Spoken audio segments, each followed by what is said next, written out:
بسم اللہ الرحمن الرحیم۔ السلام علیکم عزیز طلباء، میں آصف رائے۔ عزیز طلباء، آئیے بورڈ کی جانب بڑھتے ہیں اور دیکھتے ہیں کہ ہمارے پاس جماعت دہم میں سے حصہ غزل کا کون سا کام موجود ہے، اسے پڑھ لیتے ہیں۔ جی عزیز طلباء، ابھی ہمارے پاس جماعت دہم میں سے جو حصہ غزل میں سے آخری لیکچر ہے جگر مراد آبادی کی غزل کا، آج ہمیں اسے اچھی طرح سے پڑھ لینا ہے اور ایک آخری شعر ہے اسے پڑھنا ہے، اور مشق میں چند ایک سوالات ہیں جو آپ کے بورڈ کے لحاظ سے اہم ہیں، انہیں اچھی طرح سے پڑھ لینا ہے۔ تو آئیے بڑھتے ہیں اپنے آج کے شعر کی طرف، جو کہ ہے 7واں اور جگر مراد آبادی کی غزل میں سے ہے۔ آپ کو اچھی طرح سے یاد ہونا چاہیے کہ ہم نے پیچھے 3 گزشتہ لیکچرز اسی غزل میں سے کر لیے ہوئے ہیں، اب یہ چوتھا لیکچر ہے اس غزل میں سے۔ تو آئیے شعر کو پڑھتے ہیں۔ روح کو بھی مزہ محبت کا دل کی ہمسائیگی سے ملتا ہے۔ آئیے اس شعر کے مشکل الفاظ کے معنی، اس کا مفہوم اور تشریح کے اہم نکات پڑھ لیتے ہیں۔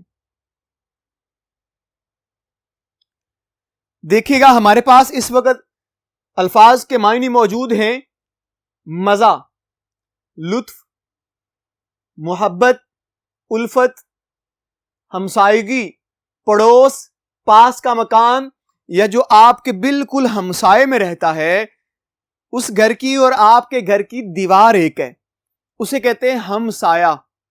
جی آپ تھوڑا سا غور کریں گے نا تو بڑا خوبصورت سا لفظ ہے یہ ہم سایہ، یعنی کہ جو آپ کے سائے تلے رہتا ہے، یعنی آپ کے بہت قریب ہے، جدھر جدھر آپ ادھر ادھر سایہ، اور جو شخص سائے میں موجود ہے وہ آپ کا کیا ہے؟ وہ آپ کا قریبی ہے۔ اچھا، اب ہم تشریح کے اہم نکات بھی دیکھ لیتے ہیں۔ یہ جو آج کا شعر آخری شعر ہے اس غزل کا، یہ بڑا ہی پر لطف شعر ہے، بڑی حقیقت سے آشنائی کروائی ہے یہاں پہ جگر مراد آبادی نے۔ سب سے پہلے تو ہمیں یہ اچھی طرح سے دیکھ لینا ہے کہ اس کی تشریح میں جو ایک خلاصہ بنتا ہے پوری تشریح کا، وہ کیا ہے؟ انسان 2 طرح کے، ایک کیا ہے؟ ایک ہے کثیف، یعنی کہ جسم کثیف، اور ایک ہے جسم لطیف۔ آپ اگر جسم کثیف کی بات کرتے ہیں تو اس سے مراد ہے وہ والا جسم جیسے آپ کا مادی جسم ہے،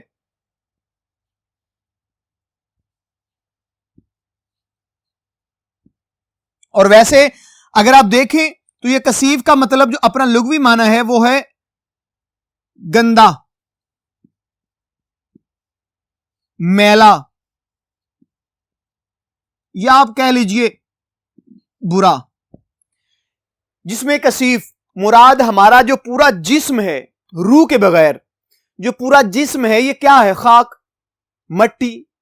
یہ ایک ایسا جسم ہے جو کیڑوں کی خوراک بھی بن جائے گا، جو مٹی میں بھی مل جائے گا اور مٹی کے ذروں میں شامل ہو جائے گا۔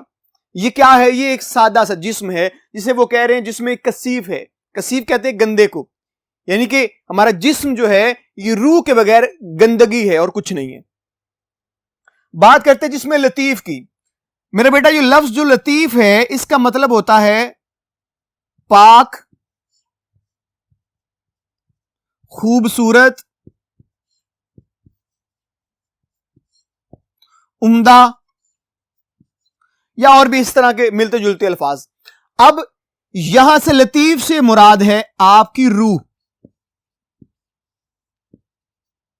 آپ کی جو روح ہے وہ جسم لطیف ہے، یعنی انسان 2 جسموں کے ساتھ ہے۔ ایک جسم آپ کا ظاہری، جیسے میں ہوں یا آپ ہیں، میرے ہاتھ، میرے پاؤں، میرا پورا وجود جو نظر آ رہا ہے وہ سارا کیا ہے؟ وہ جسم کثیف ہے۔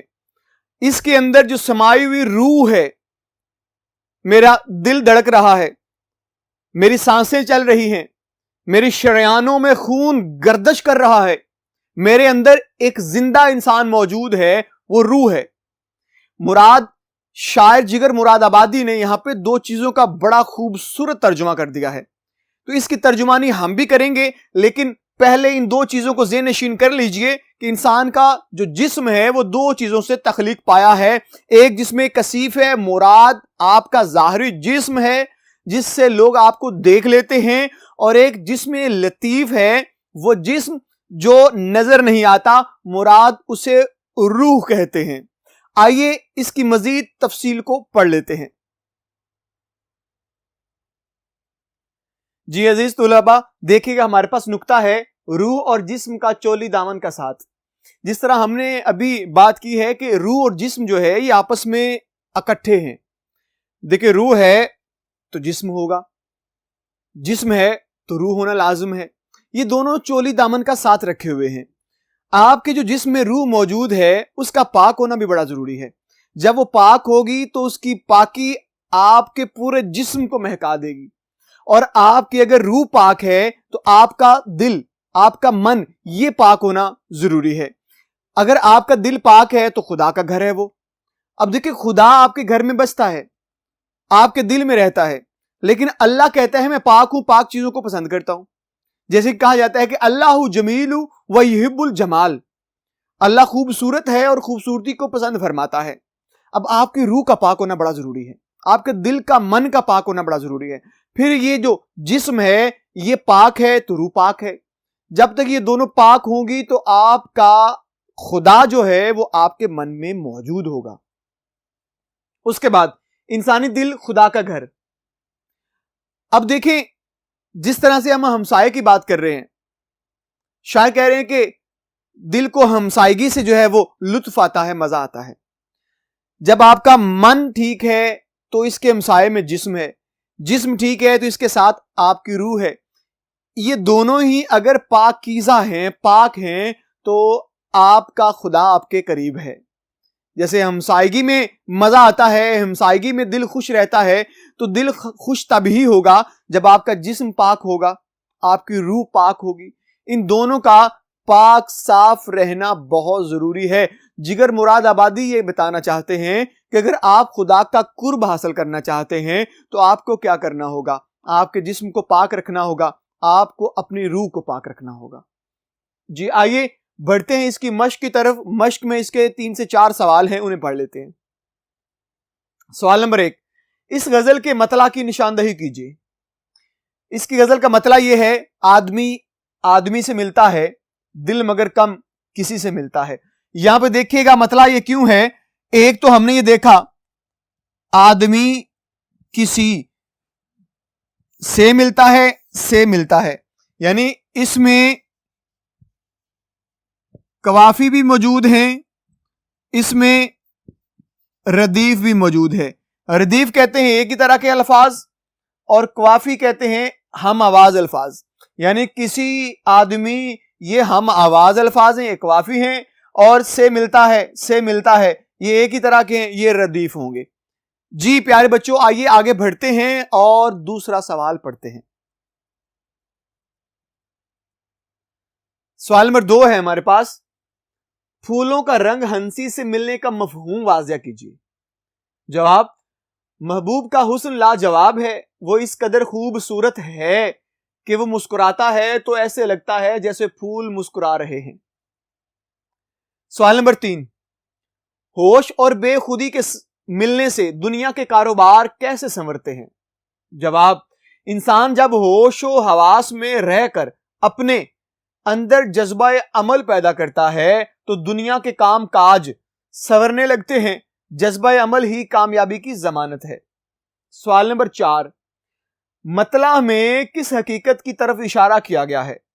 جواب، مطلع میں اس حقیقت کی طرف اشارہ کیا گیا ہے کہ آج کے دور کا انسان خود غرض ہو گیا ہے.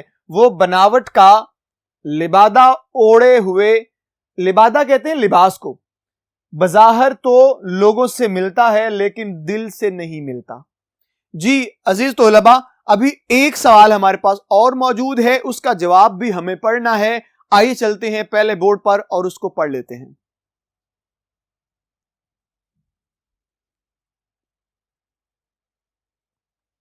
جی دیکھیے گا ہمارے پاس 5واں اور آخری سوال موجود ہے. 5ویں شعر میں مل کر مل کر نہ ملنے سے کیا مراد ہے؟ جواب، اس کا مطلب ہے کہ اللہ تعالیٰ کا جلوہ ہر جگہ موجود ہے. ہم ہر چیز میں اللہ تعالیٰ کا جلوہ دیکھ سکتے ہیں. اس کے باوجود ہم مادی طور پر اللہ تعالیٰ کو نہیں دیکھ سکتے، صرف اس کے مظاہر سے اسے محسوس کر سکتے ہیں. جی عزیز طلباء، یہ تھا ہمارے پاس آج کا چوتھا لیکچر، اور ہم نے اچھی طرح سے جو غزل ہے جگر مراد آبادی کی، بڑی اچھی طرح سے ہم نے اس کو کر لیا ہے. امید کرتا ہوں آپ کو یہ سارے کا سارا لیکچر اچھی طرح سے ازبر بھی ہو گیا ہوگا. انشاءاللہ اگلے لیکچر میں آپ سے پھر ملاقات ہوگی. تب تک کے لیے مجھے اجازت دیجیے. اللہ حافظ.